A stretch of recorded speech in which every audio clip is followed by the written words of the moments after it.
So, guys, here you can see it. One more video I mean came out of the ASP.NET. So, in today's video of ASP.NET, I'm telling you about in the ASP.NET what are web pages and in the web page what are folders. So, yeah, I'm telling you about this video start to it, and please like this video, share and subscribe to my channel. And do not forget to all the notification bell also so never miss over any future latest videos about the ASP.NET. So now, without taking your any time, let's move computer screen and let's do a coding with laughing. So guys, in today ASP.NET web pages video, I'm telling with the folders. So yeah, let's learn about it. चले जानते हैं और चलें start करते हैं. चले जानते हैं. ये चैप्टर है फोल्डर्स और फोल्डर के पार्ट्स के बारे में. सही है, ये चैप्टर उसके बारे में. आज के चैप्टर में आप पढ़ोगे पहला, आप पढ़ोगे लॉजिकल और फिजिकल ऑफ फोल्डर के स्ट्रक्चर्स. नंबर 2, आप पढ़ोगे वर्चुअल फिजिकल नेम्स. नंबर 3, आप पढ़ोगे वेब यूआरएल्स और पाथ्स. ये 3 चीज़ें आज इस चैप्टर में आप पढ़ोगे. सही है, तो सबसे पहले हम स्टार्ट करते हैं लॉजिकल फोल्डर स्ट्रक्चर से. देखें, नीचे एक टाइपिकली फोल्डर स्ट्रक्चर है ASP.NET वेब पेजेस के लिए वेबसाइट. इधर डेमो का एक फ़ोल्डर बना है, उसके अंदर एक फ़ोल्डर बना हुआ है. फिर डेमो के अंदर तकरीबन इस पिक्चर में 5 फोल्डर शो हो रहे हैं. एक का नाम अकाउंट है, एक का नाम ऐप डेटा है, एक का नाम इमेजेस, स्क्रिप्ट्स और शेयर्ड. यहाँ पे 5 फोल्डर बने हुए डेमो के फोल्डर के अंदर. देखें अब ये फोल्डर क्या क्या कंटेन करते हैं. अब देखें, जो हमारा जो पहला वाला फोल्डर है अकाउंट, जो हमारा अकाउंट वाला फोल्डर है वो कंटेन्स कर रहा है लॉगिन और सिक्योरिटी फाइल्स. लॉग ऑन और सिक्योरिटी फाइल्स जो हमारा अकाउंट वाला फोल्डर है ये कंटेन कर रहा है. और जो हमारा ऐप डाटा वाला फोल्डर है वो कंटेन्स कर रहा है डाटाबेस और डाटा की फाइल्स. मतलब हम सर्वर साइड लैंग्वेज सीख रहे हैं तो उसके अंदर डाटा भी तो होता है ना. तो ऐप डाटा फोल्डर क्या कंटेन करता है, वो कंटेन करता है डाटाबेसेस और डाटा की फाइल्स को. नंबर 3, अब एक फोल्डर है इमेजेस. इमेजेस शायद सी बात है, द इमेजेस फोल्डर कंटेन करेगी इमेजेस को. मतलब इमेजेस फोल्डर आप बनाएं, उसके अंदर आप इमेजेस डाल दो तो ये इमेजेस कंटेन कर रही होगी. अब देखिए, अब ये फोल्डर है स्क्रिप्ट का. जो स्क्रिप्ट फोल्डर है वो कंटेन करता है ब्राउज़र की स्क्रिप्ट्स. अब है शेयर्ड फोल्डर, ये कंटेन करता है कॉमन फाइल जैसे कि लेआउट और स्टाइल फाइल्स. फिजिकल फोल्डर का स्ट्रक्चर, जो फिजिकल स्ट्रक्चर है फॉर इमेजेस फोल्डर के लिए एट द वेबसाइट अबव, ये कुछ might look like on this computer. कुछ इस तरीके से कंप्यूटर भी लगता है जैसे कि सी, फिर जॉनी. यहाँ पे आपका कंप्यूटर में आपका नाम लिखा हो रहा है, फिर डॉक्यूमेंट पे माय वेबसाइट पे डेमो पे इमेजेस. अब वर्चुअल और physical names from the example above, जो हमारी एग्जाम्पल अबव थी ये वाली. The virtual name of the web picture might be images pic31.jpg. वो माइट भी लगेगा pic31.jpg, बट जो फिजिकल नेम होगा वो होगा डेमो माई वेब. पहले होगा सी ड्राइव में, फिर जॉनी होगा नाम अगर आपके कंप्यूटर में आपका नाम होगा, फिर डॉक्यूमेंट, फिर माई वेबसाइट, फिर डेमो, फिर इमेजेस और फिर pic31.jpg. इस तरीके से नहीं होगा. ये देख सकते हैं, ये एग्जाम्पल है. URLs और पाथ्स.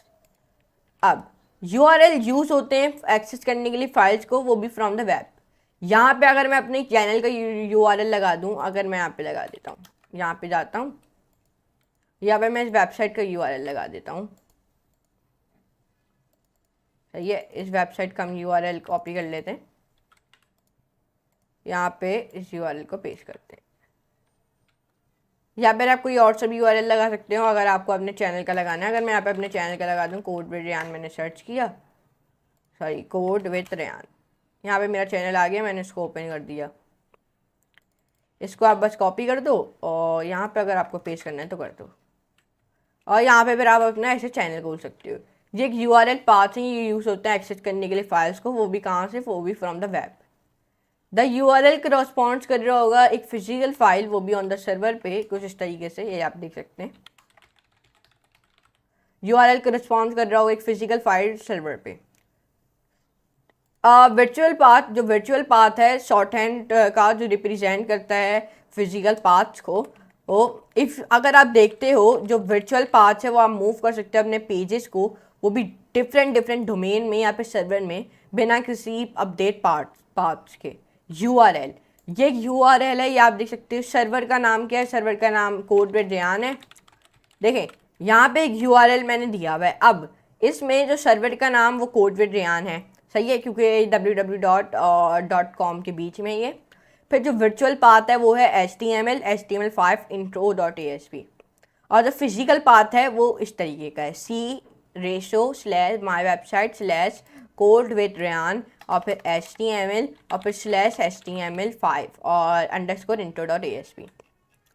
देखिए, रूट ऑन डिस्क ड्राइव पे वो राइट इन होता है लाइक अ सी लैंग्वेज में, बट लेकिन जो हमारा रूट है ऑन अ वेबसाइट पे वो है /forward। जब वर्चुअल पाथ है वो भी वेब फोल्डर का, वो ऑलमोस्ट कभी भी सेम नहीं होता एज द फिजिकल फोल्डर। आपके कोड में आप आप रेफरेंस कर रहे होगे दोनों फिजिकल पाथ और वर्चुअल पाथ, जो डिपेंडिंग होंगे ऑन व्हाट क्या आप कोडिंग कर रहे हो उसके ऊपर डिपेंड होंगे। ASP.NET के बाद 3 टूल्स होते हैं। कितने टूल्स होते हैं? 3 टूल होते हैं वर्किंग करने के लिए फोल्डर पाथ्स को। पहला जो ऑपरेटर होता है वो इस तरीके का आपका ऑपरेटर होता है, ये आपके कीबोर्ड में पहले से ही आया हुआ होगा, ये देख सकते हैं इस तरीके का ऑपरेटर। और जो server.map पाथ है मेथड, वो है href मेथड है। देखें, अब जो ये वाला ऑपरेटर है क्या करता है, ये स्पेसिफाई करता है वर्चुअल रूट प्रोग्रामिंग कोड के अंदर जो यूज़ करता है इस वाले ऑपरेटर को। इस वाले ऑपरेटर का नाम भी देख सकते हो, और यहाँ पे what is the name of this operator, तो यहाँ पे आपको इस ऑपरेटर का नाम भी बता दिया जाएगा अगर आप पूछो इन लोग से। अगर आपको यहाँ से नहीं मिल रहा तो आप कहीं से भी जाके देख सकते हो। सही है, तो इधर आ जाते हैं। अगर आप यूज़ करते हो अगर आप यूज़ करते हो ये वाला ऑपरेटर इंस्टेंट, वो भी पाथ की इंस्टेंट ऑफ पाथ, आप मूव कर सकते हो अपनी वेबसाइट को, वो भी डिफरेंट फोल्डर या फिर लोकेशन में बिना चेंजिंग करने के कोड को, बिना विदाउट चेंजिंग एनी कोड। ये एक एग्जांपल है, यहाँ पे var फंक्शन इस्तेमाल हुआ है। मैं माई इमेजेस फोल्डर को उस तरीके से आप देख सकते हैं।